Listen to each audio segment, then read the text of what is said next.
Well, then I'm hearing these horror stories. What's been in the media has been just horrendous. I am absolutely shocked. What is being done is paramount to a holocaust on the homeless. You take their stuff, you move them out, you are killing human beings. I would beg you to please stop this harassment of the homeless. They're not going away. This is their home place. Find alternatives like the city of Portland has. They've been very helpful to me in getting my backyard project up and going. Thank you. Thank you. Melanie Rosenthal and John Mack. Go Mel.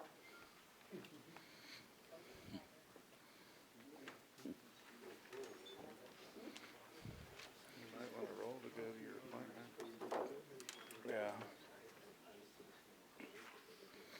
Well, mine's green, I guess that means I go first. I'm here just as a citizen of Gresham, and I know I represent a lot of other citizens of Gresham that could not get off work for a 3 o'clock meeting. But I just want to thank the council and the mayor very sincerely for stepping up and taking some more action to close Gresham Woods and protect the city parks and trails from further destruction. I'm not here to talk about homelessness in general. I'm here regarding the actual on-the-ground situation at Gresham Woods, which was recently closed off. As you know, this was not a few tents tucked in here and there. That's what we saw 5 years ago, 10 years ago. This was larger groups of people clearing good-sized patches of native forest, our parks, our open spaces, basically building structures, settling in, basically filling them with garbage. And I think it should be obvious that if there's any place for homesteading, if there's any Wild West that's available for homesteading, taking over, settling, it's not a city park in the middle of a town. It's hard to generalize about the homeless issue in general. There's been endless discussion of why there should be such a huge influx of additional homeless and transients in the past year. It was like night and day all of a sudden about a year ago. And there's been even more endless debate about how to help them off the streets, or even how to enable them to live on the streets and in the parks.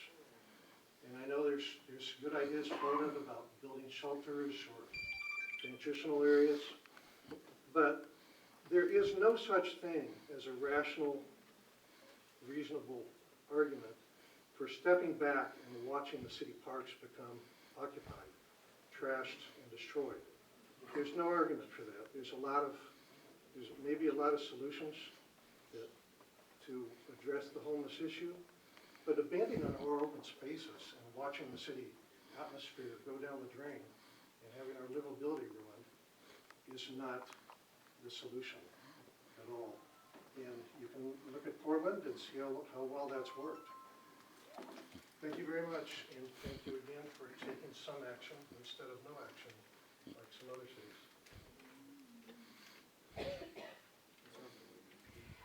Good afternoon. My name is Melanie.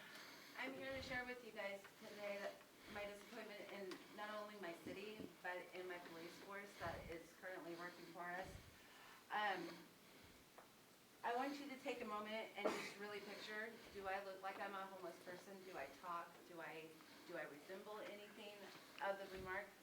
I'm actually a college graduate that, whoa. Excuse me. I'm actually a college graduate that was literally a paycheck away from being homeless. I have 2 little girls that came out on the streets with me, a disabled husband. And we were just pushed around and forced around by the police force here in Gresham. This is my home. This is my town. I've been here for 17 years of my life. Why should I have to move? Why do I get to move around when it doesn't fit your guys' needs or the police force's needs or even the community's? I mean, today I can say that I am honestly trying to work towards a better future, and most of us in this room are doing that. And yeah, maybe the parks and the recreation areas shouldn't be taken up like that, but at the same time, where do we have to go? Honestly, where are we gonna go? There's nowhere else for us to go. If we take the essential tools that you guys could potentially provide us, I know that most of us would love a hand up, not a hand out, you know, and the funding that can go behind that would be phenomenal. Towards Red Barn, towards anything in the community that could help us come up. Thank you. Thank you. Steve Hines and Mary McGuire.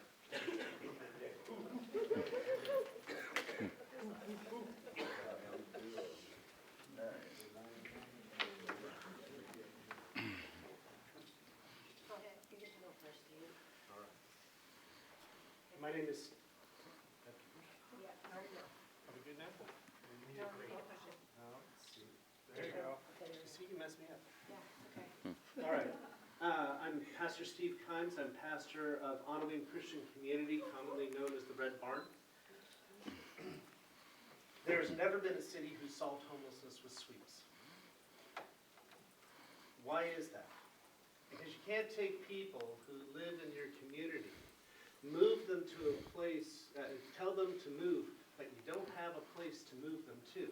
What you're actually telling them is they don't have a right to exist. When you ticket people for sleeping, you're telling them that they don't have a right to sleep. When there are neighbors or codes against people who are freely giving food, then you're telling homeless people that they don't have a right to eat. No city has a right to do this.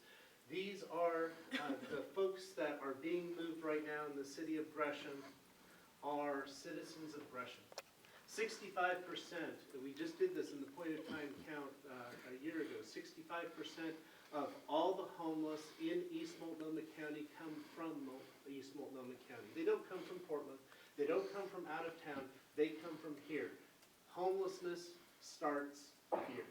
And Red Barn and the other churches are here to serve the citizens that the city has not yet served.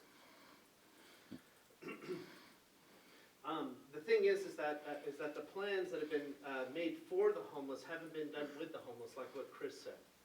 The Gresham Woods could have been picked up, all the trash could have been picked up, and the place could have been a really nice place if the homeless had been engaged instead of confronted and moved. Because if there had been trash bags and a trash pickup and porta potties put there, then we would see that the place would have been nice, it would have been neat. This is what happens at the Red Barn every single day. Homeless folks go and they clean up. Why? Because there's ownership. When there is ownership, when you treat people like citizens, then they will act like citizens. But when you treat people like criminals, then they will act like criminals. I invite the City Council, the Homeless Task Force, and the Mayor to come to the Red Barn, to meet with our homeless folks, and to make plans that include the homeless as citizens and not as criminals. Thank you. My name is Mary McGuire, and I am homeless, and I just moved, 4 times this month, okay, where I've had to pick up everything I have with a really bad arm and move it throughout the city via shopping cart or bike cart or whatever. And I don't know if you guys, nobody likes moving when you have a truck, so it's not cool, okay? And I was living underneath Walter's Bridge. We had our stuff pretty much like underneath the bridge where you couldn't really see. And when the police officers did their little sweep through the woods, you know, they finally got to me, the troll underneath the bridge. And I talked with him, and he was really resourceful, Officer Estes. I like that, because I've dealt with Officer Durbin in the past, and he was not cool when he went to the freaking camps. Also, we have no place to go. I saw on the news, all the shelters are full, okay? And so I think that it's really shitty that all the police officers tell us, go to Portland, go to Portland, go to Portland, go to Portland. I grew up in Gresham. I don't plan on leaving.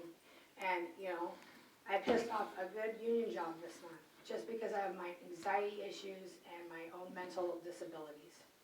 Okay, so it's a lot of mental illness too out here, and we have no place to go and nothing to do.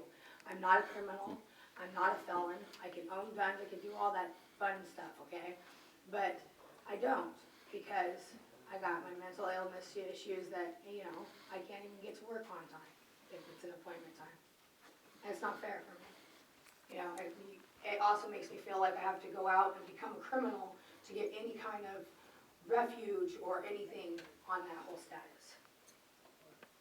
So, and it's just really hard, and I think that you guys should give us a little bit more time to move, okay? Because really, in real reality, we have to go find another spot, we have to pitch a tent, and we have to, that's like 2 tents there at the same time, so none of our blankets get wet here in the wet season, okay? And so then we have to move all our blankets and everything, and candles, or whatever little tools we need to, you know, have at our camps, all our rope, all our tarps. It's heavy, and it's a lot harder than anybody, I think, in this room, other than homeless people, would know. Because really, you wouldn't know unless you're homeless. Now, I climbed out the slough to come here, to be here today, so that you guys can hear my stupid little testimony here. And it's just, I think that you guys gotta stop telling us to go to Gresham, it just makes me wanna, I would go to Portland, it just makes me wanna stay here in Gresham even more, you know what I mean?